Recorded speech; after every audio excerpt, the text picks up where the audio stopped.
कितनी दूर नीचे गिरेगा, पीछे गिरेगा, वैसे क्वेश्चन डील करने वाले। तो आज के लेक्चर बहुत इंपॉर्टेंट है, कहने का मतलब हम लोग पढ़ने वाले कॉलेज, वहाँ पे दोबारा इस टॉपिक को डील करेंगे हम लोग, वहाँ पे टॉपिक को और अच्छे से एक्सप्लेन करेंगे वर्क एनर्जी पावर चैप्टर के अंदर। बट फिलहाल अभी हम लोग प्रोजेक्टाइल मोशन क्वेश्चन को डील करने वाले हैं, सर्कुलर मोशन क्वेश्चन को डील करने वाले हैं, इसलिए यहाँ पे हम लोग इस टॉपिक को समझते हैं। तो सपोज कर लो कि कॉलिजन में हम ऐसा देख रहे हैं यहाँ पे कि मान लो बॉल को रिलीज किया गया, बॉल रिलीज हुआ, बॉल यहाँ आया, टकराया जमीन के सरफेस पे, वापस चला गया। तो क्या यहाँ पे सबसे इंपॉर्टेंट क्या पार्ट है? सरफेस। कि सरफेस कैसा है? टकराने के बाद सरफेस ने एक्स्ट्रा उसको एनर्जी दिया, एक्स्ट्रा मोमेंटम दिया कि जितना था उतना ही दिया, या फिर उसकी एनर्जी को अपनी तरफ खींच। अगर जितना स्पीड से आया उतने स्पीड से जाएगा, उसको बोलते हैं इलास्टिक कोलिजन। इस तरह से इलास्टिक कोलिजन में यहाँ पे ई को बोलते हैं coefficient of restitution. E defines coefficient of restitution. Now अगर ई का वैल्यू 1 है या ई का वैल्यू लेस देन 1 है, 0 से 1 के बीच में, या फिर ई का वैल्यू ग्रेटर देन 1, ये तीन बात। अगर ई का वैल्यू 1 होगा उसको बोलेंगे इलास्टिक कोलिजन। अगर ई का वैल्यू आपका 0-1 के बीच में होगा उसको बोलेंगे इनइलास्टिक कोलिजन। ई का वैल्यू 1 से बड़ा हो जाए उसको बोलते हैं सुपर इलास्टिक कोलिजन। मतलब इसका मतलब ये हुआ कि अगर किसी बॉल को रिलीज किया गया है, E = 1 का मतलब हुआ जितने स्पीड से गिरेगा उतनी स्पीड से ही वापस आ जाएगा। ये तीन बातें ध्यान रखना आपको इलास्टिक कोलिजन के अंदर। ये perfectly elastic collision, same speed से वापस ना। ये सुपर इलास्टिक कोलिजन बिकॉज ये स्पीड को गेन कर लिया। हालांकि एग्जाम में आपके पास दो ही पार्ट से क्वेश्चन आएंगे, इन दोनों से ही आएंगे। आप तीसरे क्वेश्चन आने के चांसेस बहुत है कम।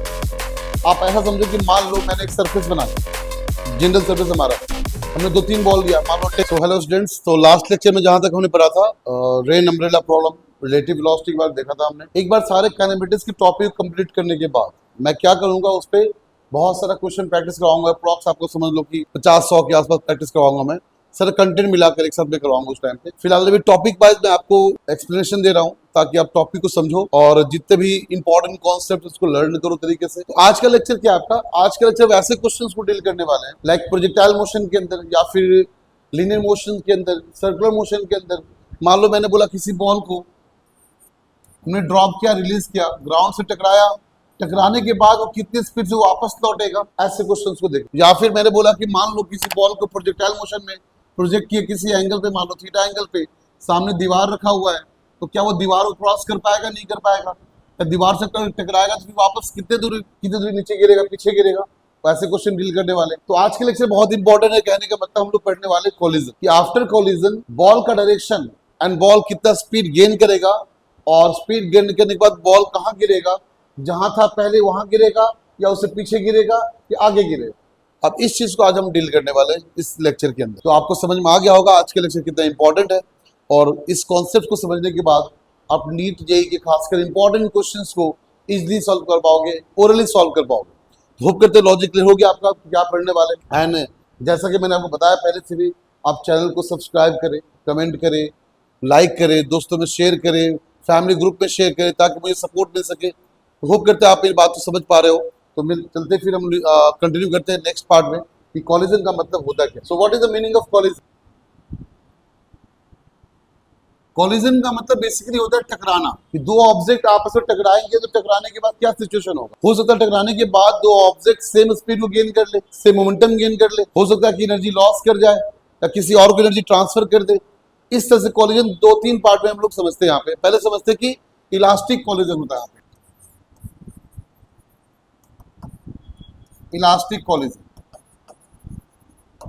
एक होता है आपका इनइलास्टिक कॉलिजन। तो यहाँ पे डेफिनेशन लिखने की जरूरत नहीं है, बस समझना हम लोग को यहाँ पे इन चीजों को, बिकॉज जब वर्क एनर्जी पावर पढ़ाएंगे तो वहाँ पे दोबारा इस टॉपिक को डील करेंगे हम लोग, वहाँ पे टॉपिक को और अच्छे से एक्सप्लेन करेंगे वर्क एनर्जी पावर चैप्टर के अंदर। बट फिलहाल अभी हम लोग प्रोजेक्टाइल मोशन क्वेश्चंस को डील करने वाले हैं, सर्कुलर मोशन क्वेश्चंस को डील करने वाले हैं, इसलिए यहाँ पे हम लोग इस टॉपिक को समझते हैं। तो सपोज कर लो कि कॉलिजन में हम ऐसा देख रहे हैं यहाँ पे कि मान लो बॉल को रिलीज किया गया, बॉल रिलीज हुआ, बॉल यहाँ आया, टकराया जमीन के सरफेस पे, वापस चला गया। तो क्या यहाँ पे सबसे इंपॉर्टेंट क्या पार्ट है? सरफेस। कि सरफेस कैसा है? टकराने के बाद सरफेस ने एक्स्ट्रा उसको एनर्जी दिया, एक्स्ट्रा मोमेंटम दिया कि जितना था उतना ही दिया या फिर उसकी एनर्जी को अपनी तरफ खींच लिया। अगर जितना स्पीड से आया उतने स्पीड से जाएगा उसको बोलते हैं इलास्टिक कोलिजन। इस तरह से इलास्टिक कोलिजन में यहाँ पे ई को बोलते हैं coefficient of restitution. E defines coefficient of restitution. Now अगर ई का वैल्यू 1 है या ई का वैल्यू लेस देन 1 है और 0 से 1 के बीच में, या फिर ई का वैल्यू ग्रेटर देन 1 है, ये तीन पार्ट। अगर ई का वैल्यू 1 होगा उसको बोलेंगे इलास्टिक कोलिजन। अगर ई का वैल्यू आपका 0-1 के बीच में होगा उसको बोलेंगे इन इलास्टिक कोलिजन। ई का वैल्यू 1 से बड़ा हो जाए उसको बोलते हैं सुपर इलास्टिक कोलिजन। मतलब इसका मतलब ये हुआ कि अगर किसी बॉल को रिलीज किया गया है, टकराने के बाद स्पीड ज्यादा बढ़ जाएगा, गेन कर ले। E=1 का मतलब हुआ जितने स्पीड से गिरेगा उतनी स्पीड से ही वापस आ जाएगा। और 0 से 1 का मतलब ये हुआ कि अगर किसी बॉल को रिलीज किया गया है तो वापस आते वक्त उसका स्पीड पहले से कम हो जाए। ये तीन बातें ध्यान रखना आपको इलास्टिक कोलिजन के अंदर। E=1 जितने स्पीड से जाएगा उतने स्पीड से ही वापस आएगा। ई का वैल्यू 0 से 1 का मतलब जितने स्पीड से जाएगा उससे कम में वापस आएगा। E=1 का मतलब जितने स्पीड से जाएगा वापस आते स्पीड बढ़ जाएगा। इससे दो पार्ट यहाँ पढ़ना है, एक परफेक्टली इलास्टिक कोलिजन, एक इलास्टिक कोलिजन, एक सुपर इलास्टिक कोलिजन। ये हो गया perfectly elastic collision, same speed से वापस आना। ये हुआ स्पीड कम हुआ तो इन इलास्टिक कोलिजन। ये सुपर इलास्टिक कोलिजन बिकॉज ये स्पीड को गेन कर लिया। हालांकि एग्जाम में आपके पास दो ही पार्ट से क्वेश्चन आएंगे, इन दोनों से ही आएंगे। आप इसमें क्वेश्चन आने के चांसेस बहुत है कम है। आप ऐसा समझो कि मान लो मैंने एक सरफेस बनाया, जनरल सरफेस हमारा, हमने 2-3 बॉल लिया, मान लो टेनिस बॉल हमने लिया, लेदर बॉल लिया हमने, कुछ हमने चाइनीज बॉल लिया हमने। तो एक काम करते हैं, तीनों बॉल को फेंकते हैं ऊपर से सरफेस की तरफ। तो जो आपका लेदर बॉल था वो जाएगा टकराकर कम हाइट वापस आएगा। टेनिस बॉल था कि जितने जाया उतने भी वापस आ जाएगा, सेम हाइट पे आ जाएगा। चाइनीज बॉल क्या आपका जो जाएगा तो टकराकर बहुत दूर वापस आएगा। यहाँ पे तीन बातें समझते हैं। यहाँ पे सरफेस टकराने के बाद एक का स्पीड सेम रह गया, एक का स्पीड ज्यादा हो गया, एक का स्पीड कम हो गया। तो यहाँ पे तीन बात समझ रहे हैं कि elastic collision, in elastic collision and super elastic collision. Similarly अगर सरफेस को ही हम ऐसा कर ले, मान लो मिट्टी का सरफेस हो गया, मड जिसमें क्ले, मान लो क्ले में पानी डाल दिए वैसा सरफेस बना दिए, रेत टाइप का सरफेस। अब रेत में किसी भी चीज को फेंकोगे जाएगा, चिपक जाएगा। अब चिपक गया इसका मतलब पूरी एनर्जी क्या किया, मतलब खींच लिया। उसने अपना मोमेंटम, अपना एनर्जी किसी और को ट्रांसफर कर दिया। तो ये डिपेंड करता है दो बातों पे कोलिजन में, कि सरफेस कैसा, जिससे टकराए उसका सरफेस कैसा है, या फिर टकराने के बाद जो मोमेंटम गेन किया वो कैसा है। ये दो बातें समझना है कि सरफेस पे डिपेंड करता है या फिर उस ऑब्जेक्ट पे डिपेंड करता है। तो मैं बोल रहा हूं कि कोलिजन में एक बात और ध्यान रखेंगे कि बॉडी कोलाइड से पहले एंड बॉडी कोलाइड होने के बाद कैसा है। तो मैंने बोला कि बॉडी कोलाइड से पहले मान लो स्पीड u1 है, इसका स्पीड मान लो u2 है, मास मान लो m1 है, मास मान लो m2। And if this is during collision, मान लो कोलिजन में बॉल आपका कुछ ऐसा हो गया, दोनों ऑब्जेक्ट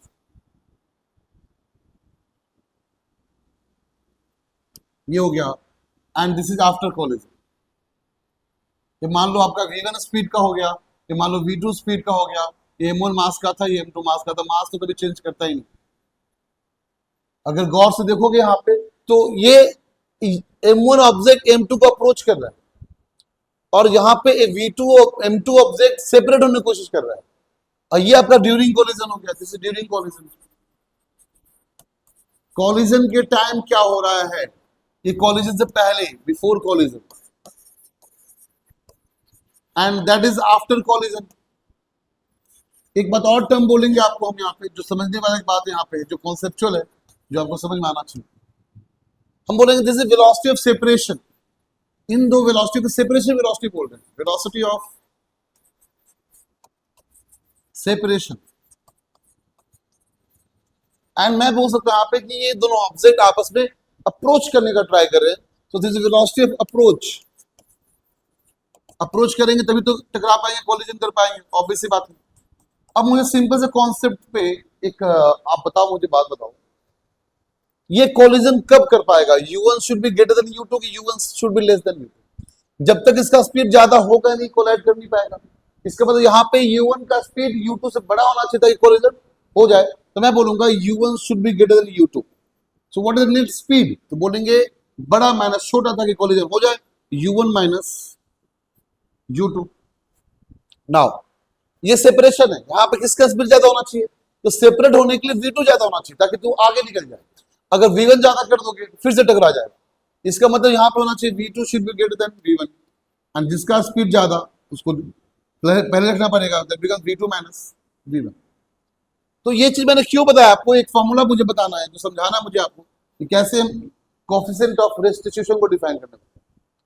तो कोएफिशिएंट ऑफ रेस्टिट्यूशन का मतलब होता है आपका velocity of separation by velocity of approach. हम चाहें तो यहाँ पे कोएफिशिएंट ऑफ रेस्टिट्यूशन से इंपल्स रिफॉर्मेशन और इंपल्स डिफॉर्मेशन के रेशियो में भी डिफाइन कर सकते हैं, बट उसके लिए मुझे आपको पहले इंपल्स बताना पड़ेगा। तो उसको हम नेक्स्ट टॉपिक जो इंपल्स पढ़ाएंगे आपको कभी, आपको उस टाइम पे सेम दोबारा चीज एक्सप्लेन कर दें। तो बेटर आप एक ही फॉर्म में समझो जिस फॉर्म में आपको समझाया फिलहाल। तो velocity of separation by velocity of approach बहुत ही सिंपल है, बहुत मजेदार है। जब ध्यान रखना, फोकस रखना, कहीं भी दिक्कत हो मुझे बताना, कोई टाइम पास करने की जरूरत नहीं, अच्छे समझने की जरूरत है। कॉन्सेप्ट समझो, यहाँ पे आंसर अपने आप आएंगे। तो बताओ सेपरेशन कितना आपका v2 माइनस v1, अप्रोच कितना आपका u1 माइनस u2। तो आपको बस यहाँ पे लिखना है कि अगर कोई बॉल रिलीज हो रहा है तो कहां टकरा रहा है, जिसका टकरा है उसका ई वैल्यू कितना है। देखो बात समझो, यहाँ पे मैं बोल रहा हूँ कि मान लो एक क्वेश्चन यहाँ पे सिंपल दे रहे हैं, ये सरफेस आपका एक बॉल को रिलीज किया गया, अब बॉल रिलीज तो यू कितना हो जाएगा 0, टकराएगा, टकराने के बाद वापस ऊपर जाएगा। तो मैं बोल रहा हूं कि अगर ई वैल्यू हाफ है इन इलास्टिक कोलिजन, ओके, तो टकराने के बाद जो स्पीड होगा, यहाँ पे जितना स्पीड होगा टकराते टाइम पे, वो स्पीड आधा कर देगा, बिकॉज हाफ हो गया। ई हाफ का मतलब ये हुआ टकराते टाइम जितना स्पीड रहा होगा ना, वापस आते वक्त उसका जस्ट हाफ हो जाएगा। मान लो 20 से टकराया तो वापस आते वक्त 10 हो गया। निकालते कैसे, निकालने का सेम तरीका वही रहेगा आपका, कोई बड़ी बात नहीं। देखो कॉपी करना, कॉपी कर लो पहले आप इसको। अगर मैंने बोला कि a ball is released at the distance of 45 metre, मान हाइट 45 मीटर, बॉल रिलीज किया है, तो ये होगा u इक्वल टू 0। ओके, तो बताओ कि एक सेकेंड में इसका स्पीड कितना हो जाएगा 10 मीटर पर सेकेंड, तो एवरेज डिस्टेंस कितना हो गया 5 मीटर। 2 सेकेंड में इसका एवरेज कितना हो गया आपका 20 मीटर पर सेकेंड, इसका एवरेज कितना हो गया आपका 15 मीटर पर सेकेंड। ओके, तो 3 सेकंड में कहां टकराएगा, डायरेक्टली जमीन पे आ जाएगा। तो स्पीड यहां कितना हो जाएगा, टकराते वक्त स्पीड कितना हो गया आपका 30 मीटर पर सेकेंड। ओके ना, तो ये एवरेज स्पीड, स्पीड कितना हो गया 25 मीटर पर सेकेंड। तो ये हो गया पूरा मिलाकर 45 मीटर। कहने के बाद 3 सेकंड में ये ऑब्जेक्ट आपका ब्लॉक धरती पर टकरा रहा है। टकराएगा तो जाते वक्त कितना हो जाएगा, तो यहां पे देख लो u1 0 है और u2 कितना मिल गया हम लोग को 30 मीटर पर सेकेंड। जाते वक्त आप चेक करो यहाँ पे v1 कितना हो जाएगा, वो निकालना है। एंड v2 क्या अर्थ का है, अर्थ का कितना है 0। क्लियर आए बस अभी now. So E equal to formula क्या होता है हमारा v2 minus v1 over u1 minus u2। E equal to half है हमारा, तो v2 कितना है हमारा 0 माइनस v1 निकालना ही हम लोग को। u1 कितना है 0 माइनस कितना है 30, तो half is equal to minus v1 by minus 30, minus मर गया, तो v1 कितना हो गया आपका, v1 हो गया 30 into half, that is equal to 15 metre per second. आप समझिए बात को यहाँ पे कैसे, आप बस ऑब्जेक्ट डिफाइन कर लो। जैसे बॉल और अर्थ दो ऑब्जेक्ट थे यहाँ पे, तो टकराने से पहले, ठीक है ना, टकराने से पहले क्या क्या हुआ उसको लिख लिया मैंने, टकराने के बाद क्या क्या हुआ उसको लिख लिया। क्लियर आई बात समझ में। तो ये चीज ऐसे करोगे आप यहाँ पे, तो पता चल जाएगा कि टकराने के बाद ऑफसेट ऑफ रेस्टिट्यूशन की वजह से यहाँ स्पीड कितना चेंज कर रहा है। तो ई आपका बताएगा कि कॉलिजन के बाद क्या हो रहा है, कॉलिजन के बाद स्पीड कैसे चेंज कर रहा है। अब इसी को प्रोजेक्टाइल मोशन में क्वेश्चन में कैसे करेंगे तो बात समझो। अगर मैंने बोला सपोज करो कि एक बॉल को रिलीज किया गया है 30 मीटर पर सेकेंड से, मान चलो 50 ले लो, 50 मीटर पर सेकेंड से रिलीज किया गया, 37 डिग्री पर रिलीज किया गया, और मान लो कि एक दीवार यहाँ पे है। ओके, तो दीवार यहाँ पे है, तो और दीवार का आपका मान लो E equal to half value, तो टकराएगा तो वापस कितने दूर जाएगा? ये डिस्टेंस मान लो आप यहाँ पे है, कितना ले लें इस डिस्टेंस को हम 60 मीटर ले लेते हैं। ओके नाउ चेक करते हैं फिर टकराएगा भी कि नहीं टकराएगा। पहली बात तो ये बताओ यहाँ पे आप सिंपल सा आंसर करो यहाँ पे कि ux कितना हो जाएगा। So ux 50 cos 37 4/5 50 into 4/5 40 metre per second and uy कितना हो जाएगा 50 into 3/5 that is 30 metre. Okay now height क्या होता है, बॉल का मैक्सिमम हाइट कितना होगा uy square by 2g that is equal to 30 into 30/2 into 10 45 metre. तो ये आपका हाइट मैक्सिमम बॉल का जाएगा कितना 45 मीटर जाएगा नाउ। एंड आर कितना होगा 2ux uy over g is 2 into 30 into 40 by 10